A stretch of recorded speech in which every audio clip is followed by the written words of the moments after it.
étudier ensemble le chapitre 11 de Yehoshua.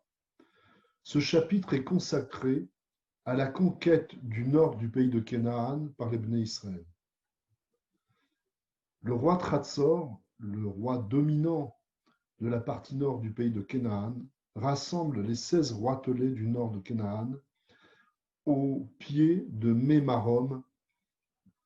Les rabbins estiment que c'est probablement l'endroit où se trouve Méron, au bord de l'eau. Ils sont tous rassemblés et campent. Il s'agit d'opérer une stratégie militaire différente de celle qu'avaient employée les rois du Sud. Hatzor et les rois du Nord estiment que la défaite des rois du Sud est due en premier lieu à leur mésentente. La preuve, les Givonim se sont désolidarisés pour passer alliance avec Israël. Eux, comme l'atteste notre chapitre, seront tous unis.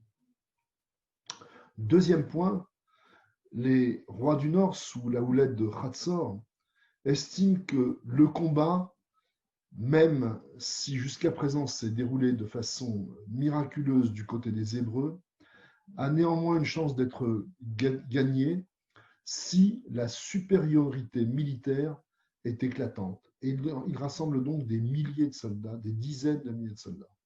Troisième point, ils décident de combattre avec leurs chevaux et leurs chars. Cette supériorité militaire est très nette, d'autant que les Hébreux sont de simples fantassins.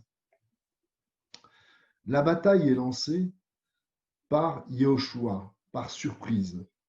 Il quitte Gilgal et se dirige vers Mémarom. Là, ils attaquent, lui et ses soldats, le campement de Mémarom et les principaux soldats qui sont rassemblés.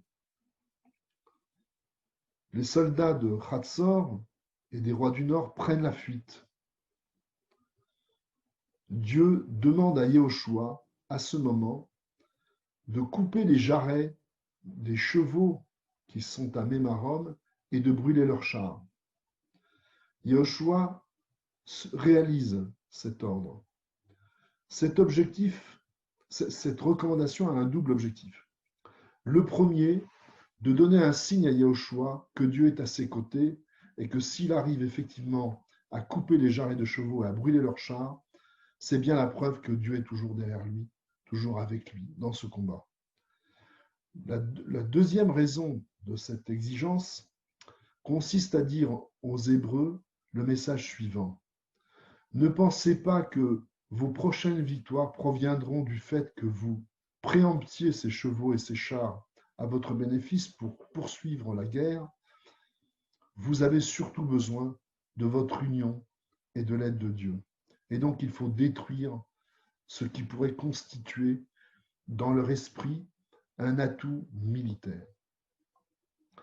Néanmoins, la guerre, comme l'écrit Yehoshua dans ce chapitre, la guerre du Nord, est longue et laborieuse. Autant la guerre au Sud avait été éclair, celle du Nord durera très longtemps. L'ensemble des guerres de conquête d'Israël, nous disent les Chachamim, durera 7 ans, 7 années.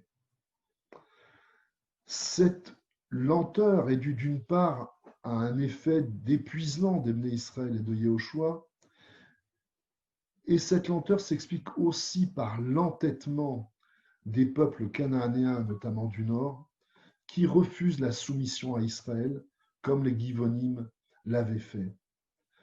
Cet entêtement à se soumettre, comme rappelle celui de Pharaon à l'époque de la sortie d'Égypte. Et le texte nous dit, au verset 20 de ce chapitre, je vous le lis, Ki me'et Adonai hayta lehazek et libam, likrat hamilchama et Israël leman harimam, le vilti eyot lahem tehina, ki leman hashmidam ka'asher tziva Adonai et Moshe. En fait, cet entêtement était en quelque sorte distillé par Dieu dans les esprits de ces rois du Nord, qui, en quelque sorte, généraient donc de l'hostilité du côté des Hébreux et permettaient l'amenuisement de ces populations petit à petit. Finalement, ils généraient eux-mêmes leur propre perte à feu doux, alors que leur combat n'avait aucune chance de triompher. Enfin, cette laborieuse conquête du Nord est aussi due au fait que dans le Sud, bien que les soldats soient tous mis en déroute du côté des habitants de Cananéens, les populations qui habitent les villes qui ont été vaincues et conquises sont toujours hostiles. Et il faut donc gérer aussi ces populations tout en ne cédant pas à la puissance du conquérant. Le texte se termine en nous disant que après cette étape, cette période de conquête, la terre de Canaan retrouvait son calme. À demain.